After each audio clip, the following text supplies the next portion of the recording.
जय गुरु जी संगत जी। गुरु जी का अनंतम अनंतम शुक्राना। गुरु जी के श्री चरणों में कोटि कोटि प्रणाम और गुरु जी की प्यारी सभी संगत को जय गुरु जी। संगत जी, आज का सत्संग बहुत ही सुंदर है। गुरु जी की प्यारी और पुरानी संगत का सत्संग है और आज का सत्संग संगत जी आपको बहुत बहुत पसंद आएगा, क्योंकि गुरु जी महाराज ने आंटी और उनके परिवार को हमेशा ही ब्लेस किया है। आंटी ने हमारे साथ बहुत प्यारे प्यारे सत्संग शेयर किए कि कैसे गुरु जी महाराज ने उनके परिवार को ब्लेस किया और किस प्रकार गुरुजी ने उन्हें अपने साथ जोड़ा। संगत जी, आप सत्संग में सुनेंगे कि आंटी ने हमारे साथ ऐसे अनुभव शेयर किए हैं जिनमें इस बात का प्रमाण दिया है कि जो भी गुरुजी महाराज ने कहा वो पत्थर की लकीर है और वो होके ही रहता है। संगत जी, सत्संग बहुत सुंदर है। सत्संग का एक एक शब्द हम सभी के लिए बहुत बड़ा सबक है, बहुत बड़ी लर्निंग्स है और हम सभी को उसे बहुत ध्यान से सुनना चाहिए और अपने जीवन में अपनाना चाहिए। संगत जी, मुझे पूरा यकीन है कि आज के सत्संग को सुनने से ही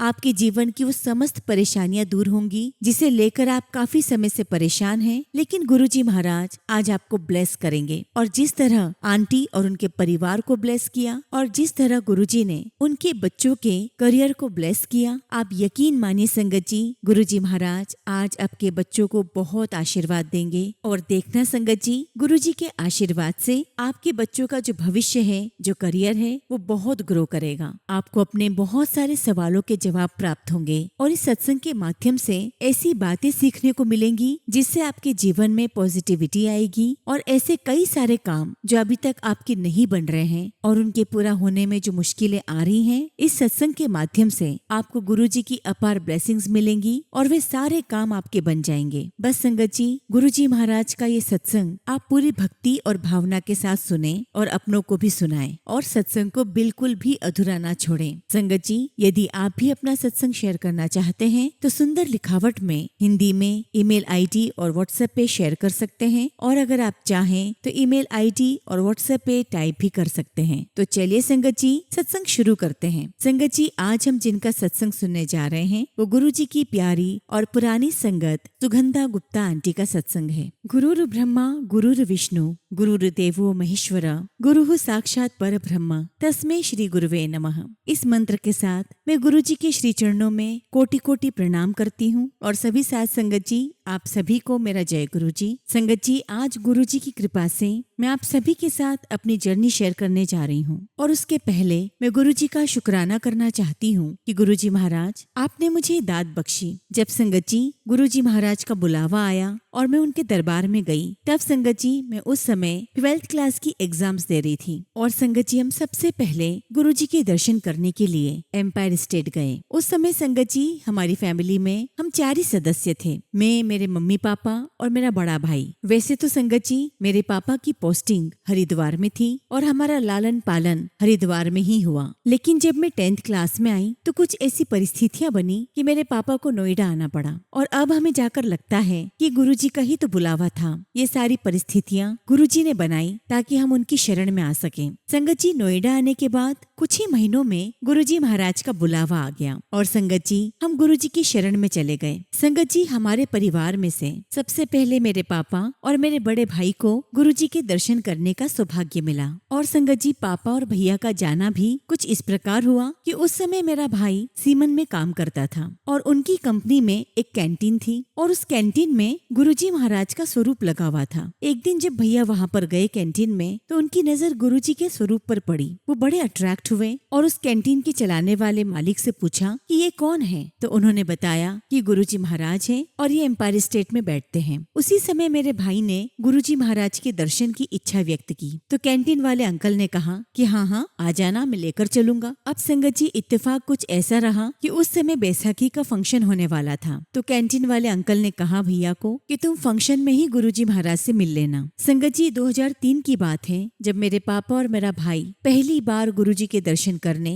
बड़े मंदिर गए और संगत जी जिस रास्ते से पापा और भैया गए थे उस समय उन सड़कों का इतना डेवलपमेंट नहीं हुआ था और यही कारण था कि मेरे पापा और मेरा भाई रास्ता भटक गए। चूंकि संगत जी रात हो चुकी थी, चारों तरफ अंधेरा था और दोनों को ही बहुत डर लग रहा था। तो मेरे पापा ने भाई से कहा कि हम रास्ता भटक गए हैं और यहाँ पे अंधेरा बहुत हो रहा है और इस रास्ते से जाना अब मुझे रिस्की लग रहा है। ऐसा ना हो कि हमारे साथ कोई लूटपाट हो जाए। ऐसा करते हैं कि हम वापस घर चलते हैं। इतना पापा ने कहा ही था कि तभी एक व्यक्ति बाइक पर आया और आते ही पापा से पूछा कि क्या आप लोगों को बड़े मंदिर जाना है। पापा ने हाँ कहा तो उस व्यक्ति ने पूरा रास्ता पापा और भैया को गाइड किया और बड़े मंदिर तक पहुंचा दिया। जब संगत जी, पापा और भैया बड़े मंदिर पहुंचे तो तब तक गुरुजी महाराज दरबार में नहीं आए थे और वहाँ मौजूद सभी संगत खाली गद्दी को मत्था टेक रहे थे। अब ये देखकर मेरे पापा और भैया को समझ ही नहीं आया कि आखिर ये सारे लोग खाली गद्दी को मत्था क्यों टेक रहे हैं, क्योंकि पहली बार था जब दोनों गुरुजी के दर्शन करने पहली बार गए। संगत जी, उस दिन गुरुजी किसी वेडिंग में गए थे और वहाँ से आने में उन्हें लेट हो गया। तो जब गुरुजी लेट आए तो आते ही उन्होंने सेवादारों को लंगर करवाने के लिए हुक्म दिया। संगत जी, मेरा भाई और पापा लंगर करके घर आ गए और उसके बाद मेरे पापा और मेरा भाई लगातार एम्पायर स्टेट गुरुजी के दर्शन करने जाते रहे। वो कहते हैं ना संगत जी कि जब तक बुलावा ना हो आप नहीं जा सकते। हमारे घर से 2 सदस्य ऑलरेडी गुरुजी के दर्शन करने रेगुलर जाते थे। बावजूद इसके मेरा और मेरी मम्मी का बुलावा गुरुजी के दरबार में ठीक 10 महीने बाद आया। संगत जी, मम्मी और मैं रोज शाम को भैया और पापा को नोट करते थे। शाम के 5 बजती और दोनों बड़े बेचैन हो जाते और इन दोनों को एक ही धुन सवार हो जाती कि बस एम्पायर स्टेट जाना है। एक दिन मैंने उनसे पूछ ही लिया कि आखिर आप लोग वहाँ पर करते क्या हो। तो पापा और भैया ने बताया कि कुछ नहीं, हम गुरुजी के दर्शन करते हैं, शब्द गुरबानी सुनते हैं, चाय प्रसाद लंगर प्रसाद ग्रहण करके गुरुजी का आशीर्वाद लेकर हम घर वापस आ जाते हैं। तो ये सुनकर मैंने उनसे पूछा कि जो आप बता रहे हो उसमें ऐसी क्या खास बात है कि वहाँ जाने के लिए आप लोग इतना बेचैन हो जाते हो, वहाँ ऐसा क्या है। तब मेरे पापा ने कहा कि हम जो वहाँ पर अनुभव करते हैं वो हम शब्दों में व्यक्त नहीं कर सकते। ये तो एक ऐसा अनुभव है जो जाएगा उसी को महसूस होगा। जिस दिन तुम लोग जाओगे तब तुम खुद अपने आप समझ जाओगे। और वाकई में संगत जी ऐसा ही हुआ। जब मम्मी और मैं गुरुजी महाराज के दर्शन करने एम्पायर स्टेट पहुँचे तो संगत जी हम गुरुजी को देखते ही रह गए। वहाँ का ऑरा, वहाँ का जो अनुभव था उसे वाकई में शब्दों में बयान नहीं किया जा सकता। उसे तो सिर्फ महसूस किया जा सकता है, क्योंकि उस डिविनिटी को महसूस करने के लिए आपको वहाँ मौजूद होना पड़ता है। जब पहली बार गुरुजी को देखा तो संगत जी, गुरुजी इतने सुंदर, एकदम गोरे चिट्टे और उनके चेहरे पर इतनी चमक कि हम बार बार उनसे नजरें नहीं मिला पा रहे थे। लेकिन उनके दरबार में बैठकर जो शांति और सुकून का अनुभव हमने किया संगत जी, ऐसा हमने पहले कभी महसूस नहीं किया। संगत जी, हमारा सौभाग्य ये था कि हमें वहाँ पर गुरुजी की पुरानी संगत से मिलने का मौका मिला और वहाँ उन्होंने हम सबसे एक बहुत जरूरी बात कही कि आप सभी गुरुजी के दरबार में 3 बातों का विशेष ध्यान रखें कि आपको सिर्फ 3 बातों पर ध्यान देना है। और वो 3 बातें हैं, गुरुजी पर ध्यान देना है, शब्द गुरबानी पर और लंगर पर। इसके अलावा किसी और बात पर आपका ध्यान जाना ही नहीं चाहिए। और आज भी संगत जी हम सभी पर यही बात लागू होती है। लेकिन मैं देख रही हूँ कि आजकल सत्संग करने का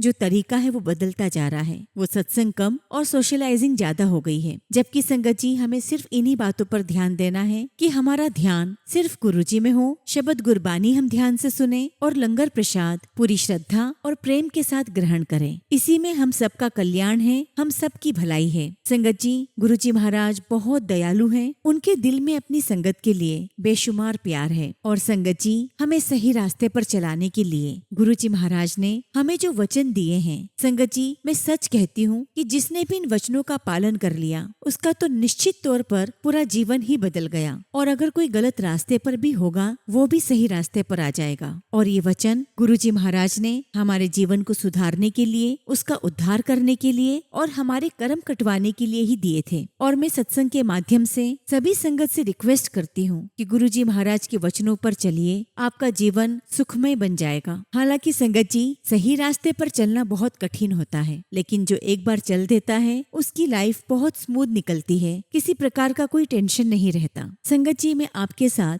अपना एक छोटा सा सत्संग शेयर करना चाहती हूँ। जब संगत जी मेरा 12th क्लास कंप्लीट हो गया तब गुरुजी के ही आशीर्वाद से दिल्ली यूनिवर्सिटी में मैंने इकोनॉमिक्स से अपना ग्रेजुएशन कंप्लीट किया। और ग्रेजुएशन के बाद संगत जी आई वॉज इन डिलेमा कि मैं क्या करूँ, मैं कौन सा कोर्स करूँ। अब संगत जी उस समय मेरा इंटरेस्ट इकोनॉमिक्स में तो था ही, लेकिन डांसिंग मेरा पैशन था। मुझे डांस करना बहुत पसंद है। तो मेरा मन था कि मैं गुरुजी महाराज से पूछूं कि गुरुजी मैं अपना करियर किस में बनाऊं, डांस डांसिंग में या फिर इकोनॉमिक्स में मास्टर करके। अब संगत जी एक दिन मैं और मम्मी गुरुजी के दर्शन करने के लिए गए। संगत जी जब भी हम गुरुजी के दर्शन करने जाते तो हम बहुत सारी बातें सोच कर जाते, लेकिन जैसे ही गुरुजी के सामने आते हम बिल्कुल ब्लैंक हो जाते। और संगत जी स्थिति तो ये थी कि अगर उस समय हमसे कोई अचानक हमसे हमारा नाम पूछ ले तो वो भी हम ना बता पाए। और जब मैं ये सोच कर गई कि मैं गुरुजी से पूछूंगी कि गुरुजी मैं क्या करूं, तब संगत जी गुरुजी को देखते ही मैं बिल्कुल ब्लैंक हो गई। और जैसे ही गुरुजी के पास गई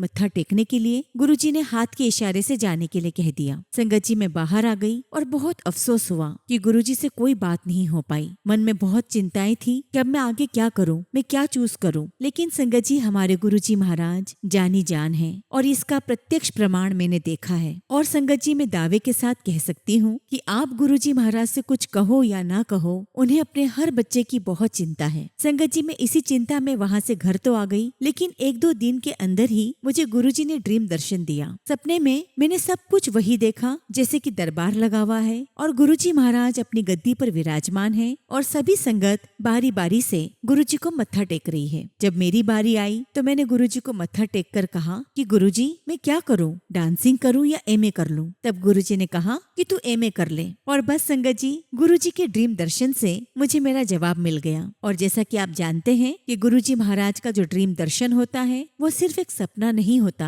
वो साक्षात गुरुजी महाराज होते हैं। और ये बात होगी संगत जी 2006 की। और 2007 में गुरुजी महाराज ने अपना फिजिकल चोला छोड़ दिया और समाधि ले ली। लेकिन जो गुरुजी महाराज ने मुझे हुक्म दिया उसका तो पालन मुझे करना ही था। और वैसे भी मैं कौन होती हूँ पालन करने वाली। गुरुजी महाराज के मुख से निकली हुई हर एक बात पत्थर की लकीर होती है। क्योंकि संगत जी 2006 से 2007 तक मैंने 1 साल का ड्रॉप लिया था, क्योंकि मैं एंट्रेंस एग्जाम की तैयारी बहुत अच्छे से करना चाहती थी और चाहती थी कि मेरा एडमिशन बहुत अच्छे कॉलेजेस में हो। और मैंने कुछ कॉलेजेस सिलेक्ट किए हुए थे। संगत जी उस 1 साल की तैयारी में मन बहुत बार विचलित भी हुआ, बहुत टेंशन भी हुई, एंग्जाइटी भी हुई कि मुझे मेरे पसंदीदा कॉलेज में से कोई मिलेगा भी या नहीं। लेकिन संगत जी एक दिन की बात है, हमेशा की तरह हम तब भी गुरुजी महाराज के दर्शन करने के लिए एम्पायर स्टेट जाते रहे। जब एक दिन मैं वहाँ पर गई और गुरुजी की गद्दी के सामने आंखें बंद करके ध्यान लगाया तो मेरे कानों में स्पष्ट रूप से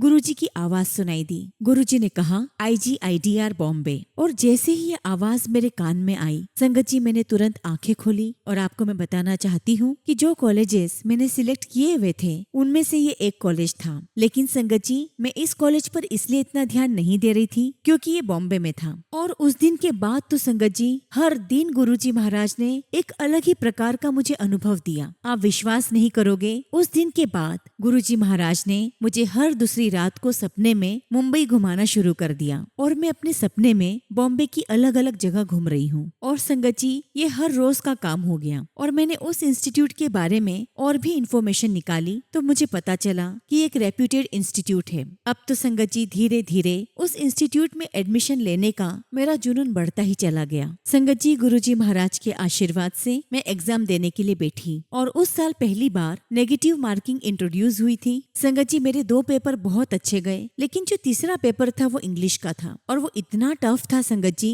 कि मुझे उसके क्वेश्चन ही समझ में नहीं आ रहे थे। और बीच एग्जाम में मैं अपनी आंसर शीट के ऊपर पेन रखकर चुपचाप बैठ गई क्योंकि मुझसे कुछ बन ही नहीं रहा था। और उसी वक्त गुरुजी महाराज ने मेरे मन में एक थॉट डाला कि तूने पूरे साल जी जान से इतनी मेहनत की है और तू आखिरी समय में क्या गिव अप कर देगी, हताश हो जाएगी। संगत जी आप बिलीव नहीं करोगे, मैंने उस समय अपने अंदर किसी दिव्य ऊर्जा को महसूस किया। बस संगत जी मैंने पेन उठाया और पूरा पेपर कंप्लीट करके सबमिट कर दिया। संगत जी टोटल 120 क्वेश्चन थे जिनमें से मैंने 112 अटेम्प्ट किए थे। और जब संगत जी रिजल्ट आया तो सिर्फ 120 लोगों का ही सिलेक्शन था। और संगत जी गुरुजी महाराज के आशीर्वाद से उन 120 लोगों में से मेरी रैंक 7वें नंबर पर थी। जबकि संगत जी मैं हमेशा से एक एवरेज स्टूडेंट रही हूँ और गुरुजी महाराज ने मुझे इतनी अच्छी रैंक दी, वो भी 7 नंबर की ब्लेसिंग से ब्लेस किया। और तो और संगत जी, जब मेरे इंटरव्यू की डेट आई तो मैं अपने आप में खुशी से फुली नहीं समा रही थी, क्योंकि मेरी इंटरव्यू की डेट 7 जुलाई थी।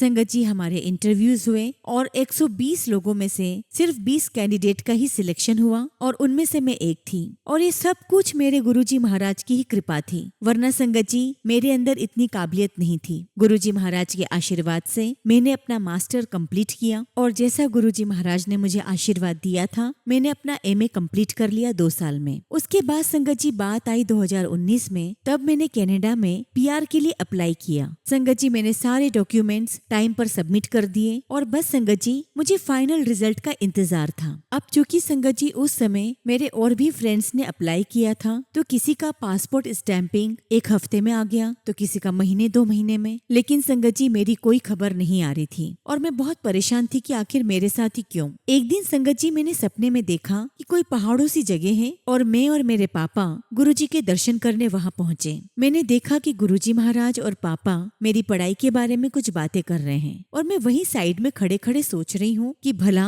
इस उम्र में मैं क्या पढ़ूंगी। तभी गुरुजी महाराज ने अपनी टेढ़ी नजरों से मुझे देखा और मुझसे पूछा कि तेरी उम्र क्या है। और सपने में ही मैंने गुरुजी को जवाब दिया कि गुरुजी मैं 32 साल की हूँ। तो गुरुजी मुझे देखकर कहते कि अभी पढ़ाई कर ले। और जब संगत जी मैं सुबह उठी तो मैं बहुत शॉक्ड में थी, क्योंकि संगत जी मैंने जो प्लानिंग की थी कि मेरा मास्टर तो हो चुका है और अब मैं कनाडा जाकर सिर्फ काम करूंगी। लेकिन संगत जी गुरुजी महाराज की प्लानिंग के आगे हम किसी की कोई प्लानिंग नहीं चल सकती। और उस सपने के बाद मैंने बहुत सारे कोर्सेज ढूंढना शुरू कर दिए। मैंने सोचा कि कोई शॉर्ट टर्म कोर्स कर लेती हूँ, लेकिन गुरुजी महाराज के आशीर्वाद से मैंने एक और मास्टर कोर्स में गुरुजी ने मेरा एडमिशन करवा दिया और मार्च 2020 तक मुझे ऑफर लेटर भी आ चुका था। लेकिन संगत जी तब तक कोविड आ गया और इस वजह से मैं ज्वाइन नहीं कर पाई और तब तक मेरा कनाडा का पीआर भी नहीं आया था। अब चूंकि संगत जी मेरा ऑलरेडी एडमिशन तो हो चुका था, लेकिन संगत जी मैं वहाँ जाऊँ कैसे। और मैं अपनी सारी कोशिशें कर रही हूँ, कभी एम्बेसी जा रही हूँ तो कभी कनाडा फोन कर रही हूँ, सब तरफ से अपनी कोशिश कर रही हूँ। लेकिन संगत जी हमारे जीवन में होता तो वही है जो गुरुजी महाराज ने सोच रखा होता है। लेकिन संगत जी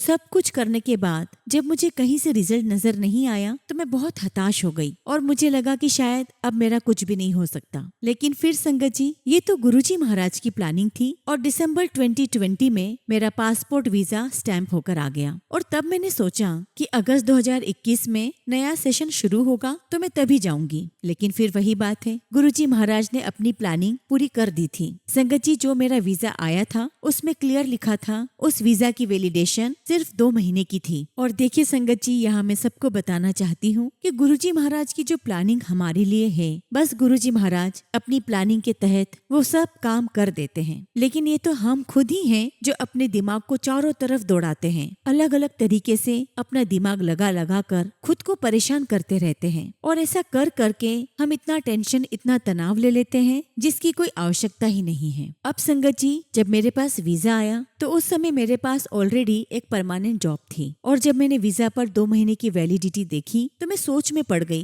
कि मैं वहाँ अभी से जाकर क्या करूंगी और 5-6 महीने वहाँ खाली बैठकर करूंगी भी क्या। खैर संगत जी गुरुजी महाराज के आदेश पर और उनकी प्लानिंग के तहत मैं कनाडा चली गई और ये कोविड का समय था और सब कुछ गुरुजी महाराज ने इतना परफेक्टली और स्मूथली करवाया कि मुझे पता ही नहीं चला। और जिस शहर में मेरा एडमिशन था संगत जी 1 महीने के बाद मुझे वहाँ बहुत अच्छा अपार्टमेंट मिल गया। और जब तक संगत जी मैं उस शहर में पहुंची तब तक इंडिया में डेल्टा वेव आ चुकी थी जिसके परिणाम बहुत घातक थे और इसीलिए जो बच्चे वहाँ पर आए उस समय तो उन्हें कम से कम अपना 1 सेमेस्टर मिस करना पड़ा, उन्हें सीधे एग्जाम के लिए ही आना पड़ा। जबकि गुरुजी महाराज ने मुझे पहले ही वहाँ पर भेज दिया और मेरी लाइफ में ऐसी कोई प्रॉब्लम नहीं आई। संगत जी जब हम सब कुछ गुरुजी के हाथ में सौंपते हैं तो वो हमारी लाइफ को इतना स्मूथ कर देते हैं कि हमें समझ भी नहीं आता कि सारे काम कैसे होते चले गए। ये तो हम ही हैं जो परेशान होते रहते हैं और मैं इन सभी ब्लेसिंग्स के लिए गुरुजी का बहुत शुक्राना करती हूँ। संगत जी ऐसे ही 2006 की बात है, उस समय गुरु पूर्णिमा का प्रोग्राम था और गुरुजी महाराज ने मेरे बड़े भाई को अपने आशीर्वाद से बॉम्बे भेजा ताकि वो मास्टर्स कोर्स में अपना एडमिशन करवा कर आए। तो उस दिन संगत जी मेरा बड़ा भाई बॉम्बे में था और मैं, मेरे मम्मी पापा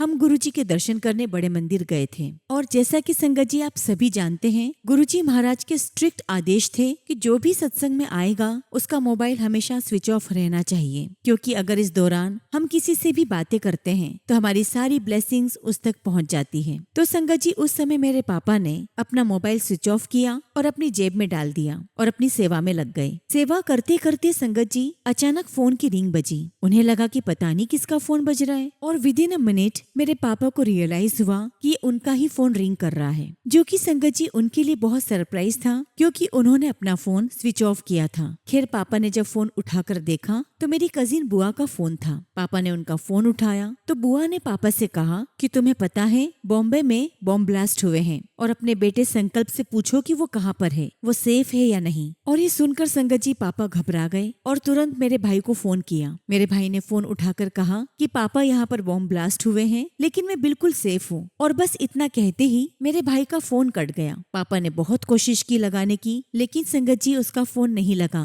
और देखिए संगत जी उस वक्त गुरुजी महाराज के दरबार में फंक्शन स्टार्ट नहीं हुआ था, और गुरुजी महाराज की कृपा देखिए, फंक्शन स्टार्ट होने से पहले ही पापा के पास ये खबर आ गई। पापा ने भैया से बात भी कर ली और वो संतुष्ट भी हो गए। और तब तक ये बात सभी सेवादारों तक पहुंच चुकी थी कि बॉम्बे में सीरियल बॉम्ब ब्लास्ट हुए हैं। संगत जी गुरुजी महाराज के आशीर्वाद से मेरा भाई बॉम्बे में सुरक्षित है, ये खबर हम तक आ चुकी थी और हम सब बहुत रिलैक्स हो गए। ऐसी ही संगत जी गुरुजी महाराज की महिमा कि उन्हें कुछ भी बताने की आवश्यकता नहीं होती, वे पल पल हमारा आगे से आगे ध्यान रखते हैं। और संगत जी ऐसे एक बार की बात है, शिवरात्रि का जब फंक्शन था 2007 में, तो संगत जी हम लोग सभी गुरुजी के पास बड़े मंदिर गए हुए थे, और करीब 8 लोगों का ग्रुप गुरुजी ने बनाया जिन्हें गुरुजी के सामने डांस करना था। और संगत जी उसमें से मैं भी एक थी। अब संगत जी एक ग्रुप ऑलरेडी गुरुजी के सामने अपना डांस परफॉर्मेंस दे चुका था, और जब तक हमारी बारी आई तो हमने देखा कि गुरुजी ने प्रसाद डिस्ट्रीब्यूट करना शुरू कर दिया। हम सभी संगत जी लाइन में लग गए और गुरुजी से प्रसाद लेने लगे। और हमारे ग्रुप में जो सबसे आखिरी एल्डर मेंबर थे, गुरुजी ने उनसे कहा कि आज फंक्शन के बाद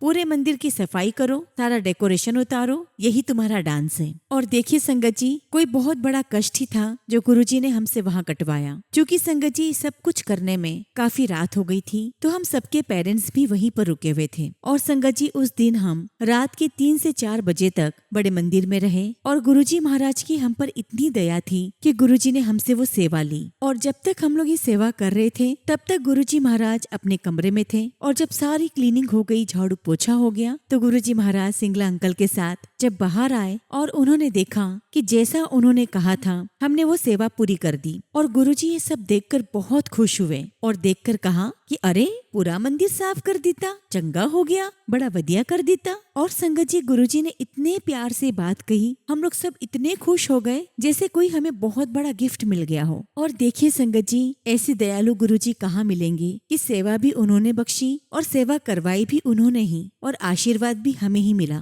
शुक्राना गुरुजी महाराज, आपकी उस सेवा का शुक्राना, आपके आशीर्वाद का शुक्राना। और उस दिन संगत जी गुरुजी ने हमें 2 मैसेजेस दिए। पहला कि ज्यादातर हम लोगों की आदत होती है कि जब भी हमारे घर पे कोई पूजा है, कोई सत्संग है, तो जो भी डेकोरेशन होता है हम उसे कम से कम फंक्शन खत्म होने के बाद तक रहने देते हैं। लेकिन गुरुजी महाराज ने फंक्शन होते ही तुरंत पूरा साफ करवा दिया, क्योंकि गुरुजी महाराज को सब कुछ नीट एंड क्लीन पसंद है। और दूसरा संगत जी ये कि हम सभी इस बात में वहम करते हैं कि रात में हमें झाड़ू नहीं लगाना चाहिए, जबकि संगत जी रात के 2-3 बजे तक हम सब ने बहुत झाड़ू लगाई। और गुरुजी महाराज ने एक बार फिर हमें ये वैलिडेट कर दिया कि किसी भी प्रकार के वहमों में मत पड़ो, सभी प्रकार के इफ एंड बट्स अपने मन से निकाल दो। संगत जी जब हम गुरुजी के दरबार में जाया करते थे तो ये हमारे लिए एक डिवाइन एक्सपीरियंस से कम नहीं है। और ऐसा नहीं है कि वहाँ पर सेवादारों को हर रोज चिल्ला चिल्ला कर या रोज कुछ अनाउंसमेंट करके बोलना पड़ता था, बिल्कुल भी नहीं। अपने आप ऑटोमेटिकली सब कुछ डिसिप्लिन में होता चला जाता, और ना ही लंगर के लिए अनाउंसमेंट होता था, लेकिन फिर भी सभी संगत को पता चल जाता कि लंगर करना है, और सब कुछ संगत जी ऑटोमेटिकली होता ही चला जाता। शब्द गुरबानी पंजाबी में होती थी जो कि हमें समझ में नहीं आती थी, और उन दिनों संगत जी गुरुजी के जो स्वरूप है वो इतनी आसानी से नहीं मिलते थे। और जो शब्द गुरबानी थी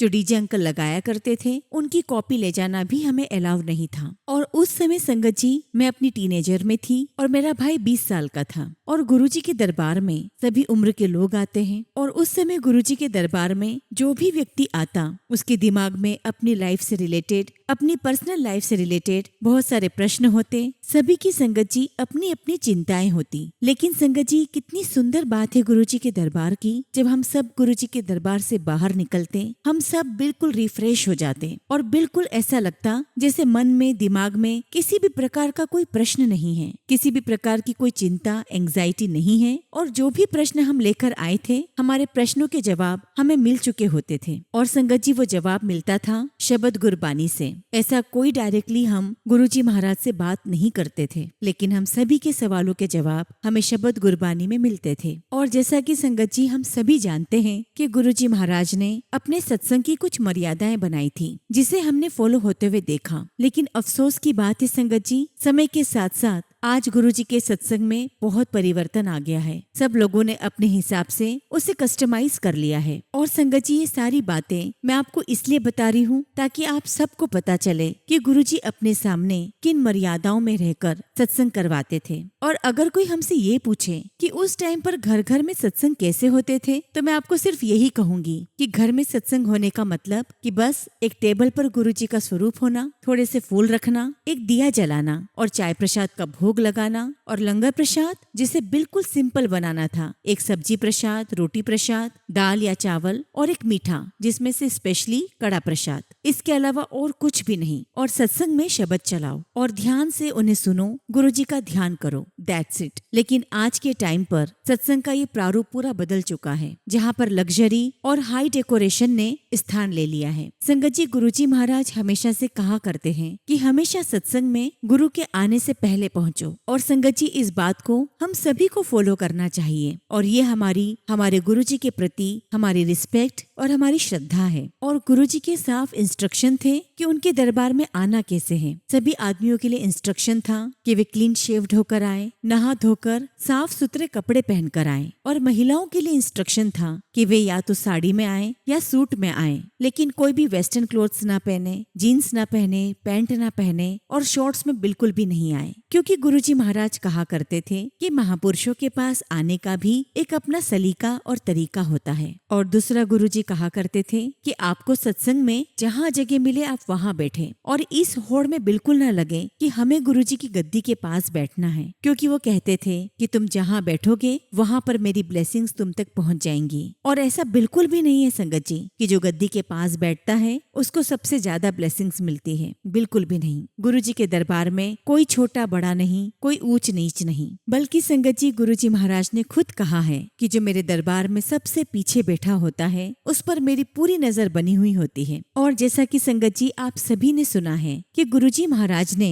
अपने समय पर कुछ रागीस के शब्द ब्लेस किए हुए हैं, लेकिन जिन भी रागी को ब्लेस किया है उनके सारे शब्द ब्लेस नहीं किए हैं। लेकिन कुछ शब्द ऐसे हैं जिसमें गुरुजी महाराज ने अपनी दिव्य ऊर्जा डाली है और वो ही शब्द गुरबानी एम्पायर स्टेट में प्ले होते थे। और हमने सुना भी है और देखा भी है कि गुरुजी महाराज डीजे अंकल से दिन के समय एक ही शब्द को 20-20 बार, 21-21 बार चलवाया करते थे और फिर कहते थे कि हुन ये तैयार हो गया है, इसको शाम ਨੂੰ चलाई। और संगत जी यहाँ गुरुजी का तैयार हो गया है इससे क्या मतलब था? इसका मतलब था कि गुरुजी महाराज ने अपनी दिव्य ऊर्जा उसमें डाल दी थी ताकि जब हम वो शब्द गुरबानी सुने तो गुरुजी की वो डिवाइन एनर्जी हम तक पहुँचे, उस डिवाइन एनर्जी की वाइब्रेशन हम तक पहुँचे और हमारी अंतर आत्मा, हमारा शरीर पूरी तरह हील हो जाए। और मैं आप सभी संगत से कहूंगी, बल्कि रिक्वेस्ट करूंगी कि हमें वही सारे शब्द गुरबानी सुनने चाहिए जो गुरुजी महाराज ने हम सब के लिए ब्लेस किए हैं। और हर समय गुरुजी महाराज ध्यान नहीं लगवाते थे, बस जब भी सत्संग होता तो उस 1.5-2 घंटे के समय पर ही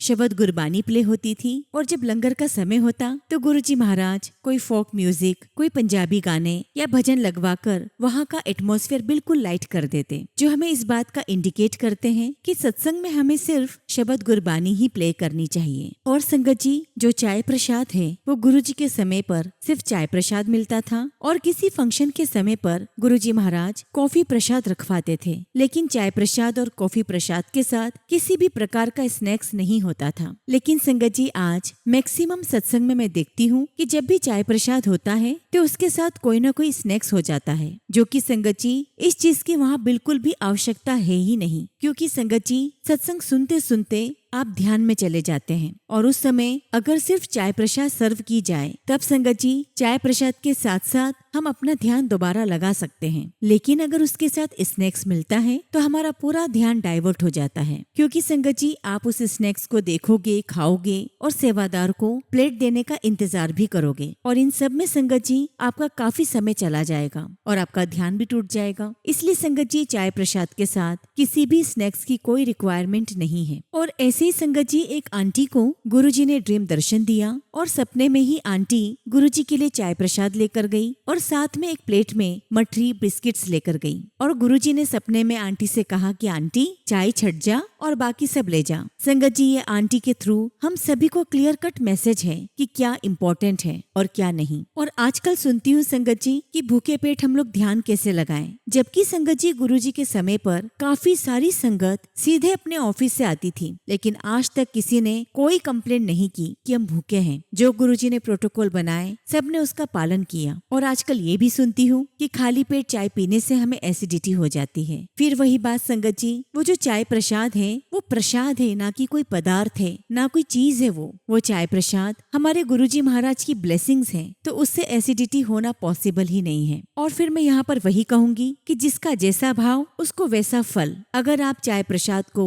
किसी ऑब्जेक्ट के रूप में देखते हो तो फिर आपको वैसा ही फल प्राप्त होगा। लेकिन आप चाय प्रसाद को गुरुजी महाराज का दिव्य प्रसाद मानते हैं, आप ये मानते हैं कि गुरुजी की आपके लिए ब्लेसिंग्स है, तो संगत जी आपको कुछ हो ही नहीं सकता, बल्कि गुरुजी महाराज उस प्रसाद के थ्रू गुरुजी महाराज आपके जीवन की हर परेशानी दूर करते हैं, आपके शरीर के सारे कष्ट दूर करते हैं। फिर से संगत जी मैं आप सबसे यही कहूंगी कि किसी भी प्रकार के वहमों में मत पड़िए। ये सारी बातें हमें सिर्फ उलझाने के लिए हैं। बस संगत जी हमें सत्संग में जाना है और अपना ध्यान गुरुजी में लगाना है, क्योंकि ये वो पल है जब हमारी आत्मा हमारे गुरुजी महाराज के साथ कनेक्ट होती है, अलाइन होती है। और उस समय वहाँ बैठकर हमें किसी प्रकार के वहमों में नहीं पड़ना है कि अरे मैंने सिर नहीं ढका, अरे मैंने ताली नहीं बजाई, मैंने आरती अटेंड नहीं की। संगत जी ऐसे किसी भी प्रपंच में आपको नहीं पड़ना है, क्योंकि गुरुजी महाराज ने अपने समय पर ये सब कुछ भी नहीं करवाया है। बस संगत जी आप सबसे इतना ही कहूंगी कि जो मर्यादा गुरुजी महाराज ने हमारे लिए बनाई थी, हमें उन्हीं मर्यादाओं को पालन करते हुए सत्संग शब्द गुरबानी सुननी है, गुरुजी का ध्यान लगाना है और लंगर प्रसाद चाय प्रसाद को एक प्रसाद के तौर पर, गुरुजी महाराज की मेडिसिन के तौर पर, गुरुजी महाराज की ब्लेसिंग्स के तौर पर ग्रहण करना है। इसी के साथ संगत जी मैं अपने शब्दों को यहीं पर विराम देती हूँ और जब भी गुरुजी महाराज मुझे आज्ञा देंगे मैं अपना शुक्राना सत्संग आप सबके साथ जरूर शेयर करूंगी। जय गुरुजी, शुक्राना गुरुजी। ओम नमः शिवाय। शिव जी सदा सहाय। ओम नमः शिवाय। गुरुजी सदा सहाय। संगत जी अगला सत्संग नोएडा से पल्लवी आंटी का सुनेंगे और आंटी ने अपना सत्संग हमें ईमेल के थ्रू सेंड किया है। जय गुरुजी, शुक्राना गुरुजी। सारी संगत को जय गुरुजी। ओम नमः शिवाय। शिव जी सदा सहाय। ओम नमः शिवाय। गुरुजी सदा सहाय। संगत जी में गुरुजी की बेटी पल्लवी नोएडा से अपना शुक्राना सत्संग गुरुपा के चरणों में अर्पित कर रही हूँ। गुरुजी महाराज मेरा प्रणाम स्वीकार करें और सारी साथ संगत जी मेरे प्रणाम को स्वीकार करना। संगत जी गुरुजी महाराज की मेरे ऊपर बहुत कृपा है और ये उन्हीं की कृपा है जो मैं अपना सत्संग आप सबके साथ शेयर कर रही हूँ। संगत जी मैं अपना पहला सत्संग अपनी मम्मी का शेयर करूंगी। हुआ ये संगत जी की अप्रैल में मेरी मम्मी को स्ट्रोक का अटैक आया, जिसकी वजह से उनके शरीर के दाएं हिस्से में लकवा मार गया और संगत जी मेरी मम्मी ने बोलना भी बंद कर दिया।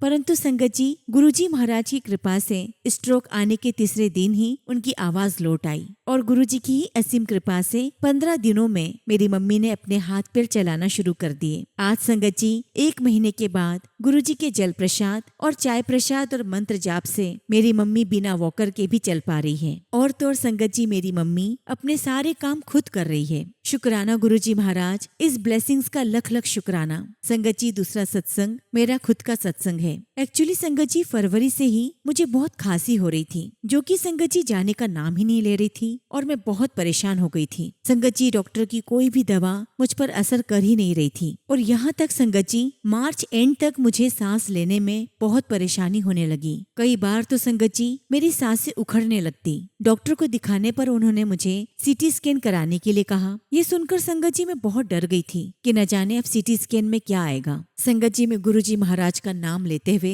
सीटी स्कैन कराने रूम में गई और गुरुजी से प्रार्थना भी की कि गुरुजी मुझे कोई भी परेशानी ना हो। संगत जी, गुरुजी महाराज की कृपा से सब कुछ ठीक रहा और मेरी रिपोर्ट बिल्कुल नॉर्मल आई। शुक्राना मेरे मालिक, आपका लख लख शुक्राना, आपका लख लख शुक्राना। और इसी बीच संगत जी, गुरुजी महाराज ने मुझे 2 बार ड्रीम दर्शन भी दिए हैं। मैं गुरुजी आपका जितना भी शुक्राना करूं उतना ही कम है। गुरुजी महाराज, मैं आपसे अरदास करती हूँ कि मेरे हस्बैंड को और मेरी बेटी को स्वस्थ एवं निरोगी रखें और उन्हें हर विपत्ति से दूर रखें। गुरुजी महाराज, मेरे हस्बैंड को अपना ख्याल रखने की बुद्धि प्रदान करें, वे बहुत आलसी और लापरवाह हैं। गुरुजी महाराज, हम सब पर आपकी यूं ही कृपा बनी रहे। इसी के साथ संगत जी, मैं अपने सत्संग को यहीं पर विराम देती हूँ। जय गुरुजी, शुक्राना गुरुजी। ओम नमः शिवाय। शिव जी सदा सहाय। ओम नमः शिवाय। गुरुजी सदा सहाय। संगत जी, अगला सत्संग हम सुमन्ना मुखर्जी आंटी का सुनेंगे और आंटी ने अपना सत्संग हमें ईमेल के थ्रू सेंड किया है।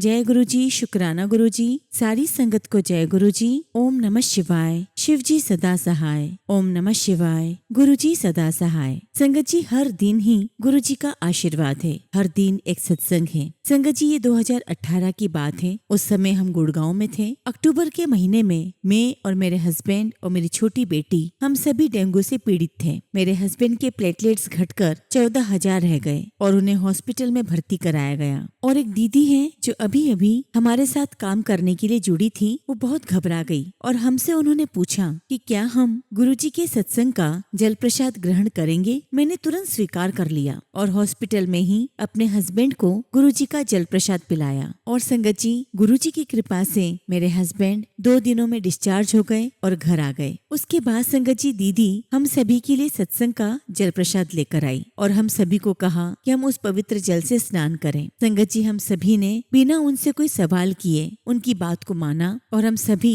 गुरुजी के आशीर्वाद से बच गए। शुक्राना गुरुजी, आपका अनंतम शुक्राना। फिर संगत जी, 1 महीने के बाद मैं कैंपस के ही एक बुजुर्ग आंटी के साथ सुबह की सैर कर रही थी और मैंने आंटी को उस घटना के बारे में बताया और वो आंटी सुनकर बड़ी आश्चर्यचकित रह गई कि बंगाली होने के बावजूद मैं गुरुजी महाराज के बारे में जानती थी। और उन्होंने मुझसे पूछा कि क्या मुझे गुरुजी का स्वरूप चाहिए। ये सुनकर मुझे बहुत खुशी हुई और फिर उन्होंने मुझे गुरुजी का स्वरूप भेजा। संगत जी, कुछ महीनों के बाद किसी ने मुझे गुरुजी के स्वरूप को फ्रेम में रखने की सलाह दी और हमने ऐसा ही किया और गुरुजी के स्वरूप को अपने घर के मंदिर में रखा। लेकिन तब हम उतने सक्रिय नहीं थे जितने अब हैं और मुझे लगता है कि ये सब गुरुजी की ही इच्छा थी। फिर गुरुजी महाराज ने हमें नैरोबी भेजा। पहले साल हमने गुरुजी के स्वरूप को भारत में ही रखा और फिर कुछ दिनों के बाद हमें गुरुजी की दिव्य मुस्कान की कमी महसूस हुई और अगले ही साल मेरे बच्चे गुरुजी को अपने साथ ले गए। और अब जब भी हम साल में एक बार भारत जाते हैं तो गुरुजी का हाथ पकड़कर उनके साथ यात्रा करते हैं। हम आज भी